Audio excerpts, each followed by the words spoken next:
Penulis filosofi teras Henry Manampiring juga berbagai pandangan tentang bagaimana menghadapi kegagalan lewat stoikisme. Henry menegaskan bahwa stoikisme mengajarkan dua hal utama. Pertama, ada hal-hal yang tidak bisa kendalikan seperti tindakan orang lain dan kondisi alam. Serta kemudian ada hal-hal yang bisa kita kendalikan seperti persepsi dan reaksi kita sendiri. Sebenarnya apa itu stoikisme?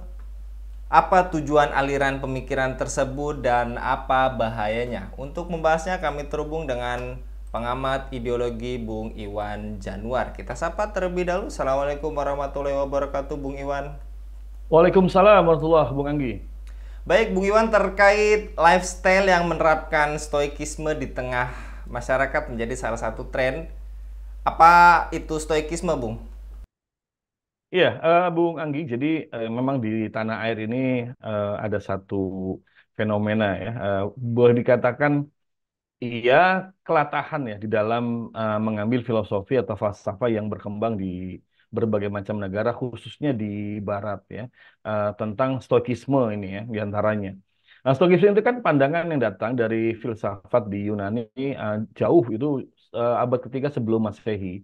Di mana ajaran ini seperti yang tadi Bu Anggi sampaikan, yang kita bisa baca di beberapa literatur juga di kalau kita kemudian searching ya, atau kita browsing di internet itu paham yang mengajarkan orang untuk kemudian menerima apa yang mereka kemudian dapatkan, kemudian fokus untuk berusaha pada sesuatu yang bisa diikhtiarkan, kemudian ya mengendalikan emosi negatif agar menjadi positif, terutama pada saat menghadapi hal-hal yang tidak bisa dikendalikan oleh kita sebagai manusia. Nah, ini pandangan yang datang dari sejumlah filsuf ya di Yunani sebagai sebuah antitesis ya, dari beberapa pandangan-pandangan filsafat lainnya di Yunani, misalnya tentang Epikur yang itu sebaliknya.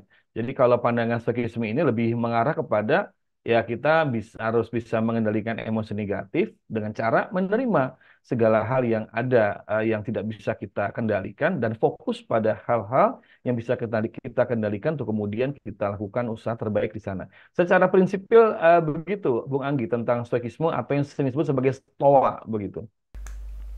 Dan apakah stoikisme bisa menjadi solusi untuk orang agar hidup lebih bijak dan bahagia di zaman sekarang ini, Bung?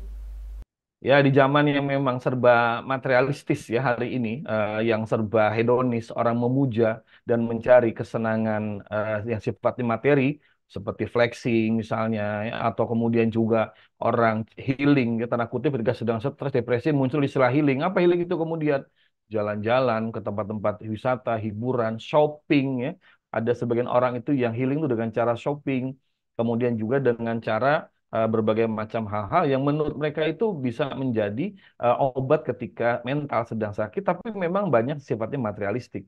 Nah, ternyata hal seperti itu tidak memberikan penyembuhan, malah banyak orang yang kemudian jatuh kepada hedonisme treadmill. Jadi merasa dengan materi bisa puas, ternyata tidak. Nah, maka muncullah kemudian sebuah tawaran sebelum abad ketiga sebelum Masehi itu dengan aliran stoikisme ini bahwa orang harus fokuslah pada hal-hal yang kemudian dia dapatkan, kendalikan emosi negatifnya agar bisa hidup tenang dan bahagia.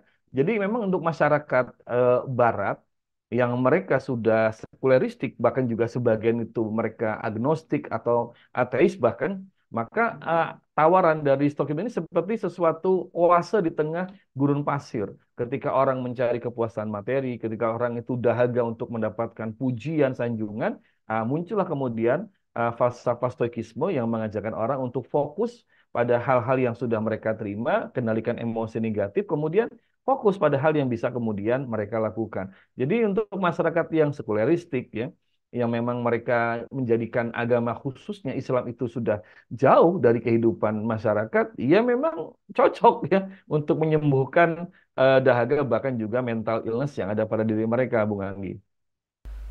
Dan bagaimana menurut Islam terkait stoikisme ini, Bung? Ya, sebetulnya kalau dalam Islam kan prinsip ada dua, sabar dan syukur. Yaitu dua hal yang sudah sangat luar biasa. Kalau kita baca satu hadis sahih yang itu tercantum dalam kitab Riyadhus Shalihin misalnya, Nabi SAW mengatakan ajaban diambil mukmin, menakjubkan. Jadi amazing urusan orang beriman. Seluruh urusannya adalah baik. Dan kata Nabi, ya orang kenapa sangat baik? Nabi katakan, idza asabatu syarru syakara. Kalau orang beriman itu mendapatkan perkara yang menyenangkan, yang membahagiakan, syakara dia bersyukur. Itu baik untuk dia. Wa idza asabatu dara sabara. Tapi kalau dia kemudian mendapatkan perkara yang tidak menyenangkan, musibah, bencana, sabara, dia bersabar dan itu juga baik bagi dia.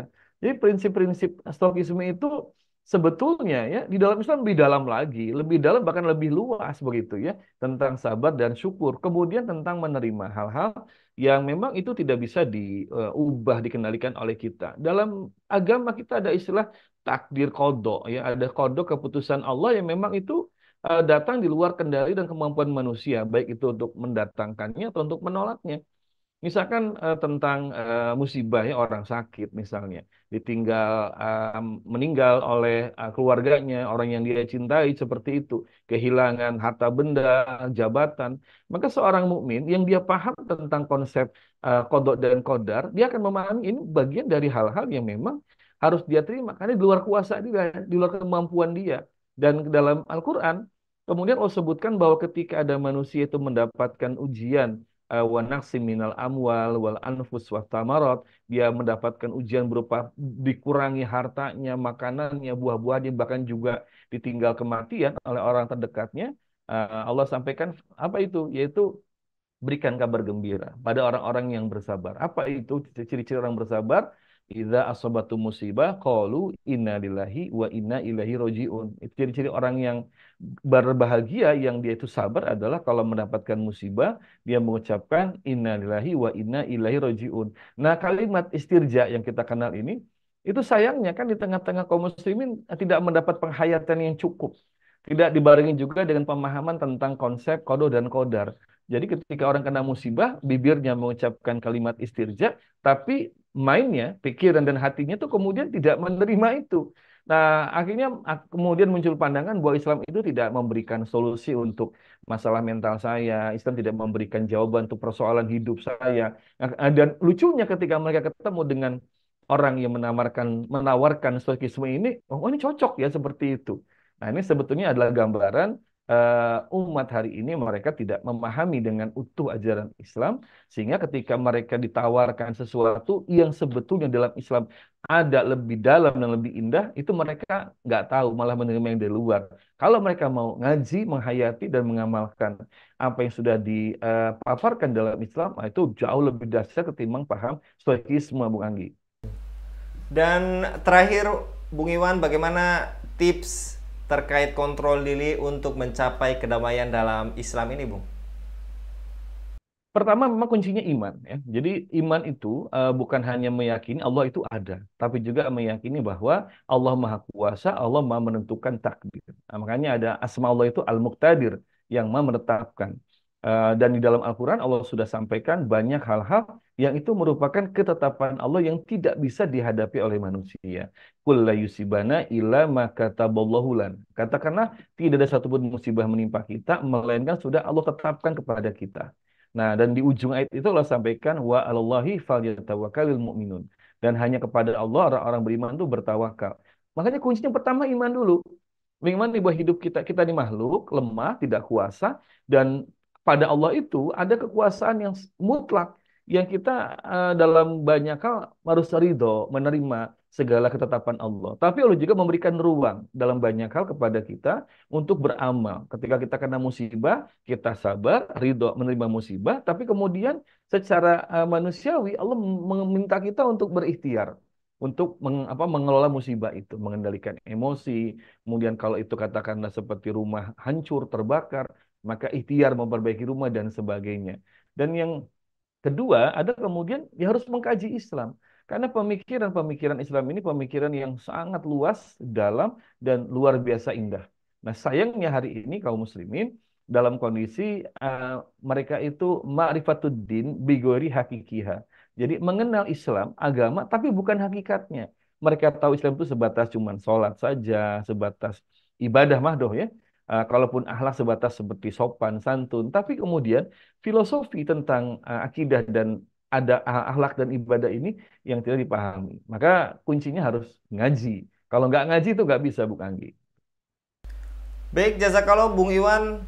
Mudah-mudahan Bung Iwan senantiasa dilindungi oleh Allah Amin, Subhanahu wa amin. taala dalam setiap aktivitasnya. Jadi sebetulnya stoikisme itu menawarkan solusi yang tidak ada apa-apanya dibandingkan yang sudah Islam tawarkan gitu ya, Bung. Baik, jazakallah sekali lagi Bung Iwan. Demikian pemirsa Ilava News yang dirahmati Allah, dukung dengan subscribe, share, dan like. Semoga menjadi kebaikan bagi kita semua di dunia dan di akhirat. Saya Anggi Suara diundur diri. Assalamualaikum warahmatullahi wabarakatuh.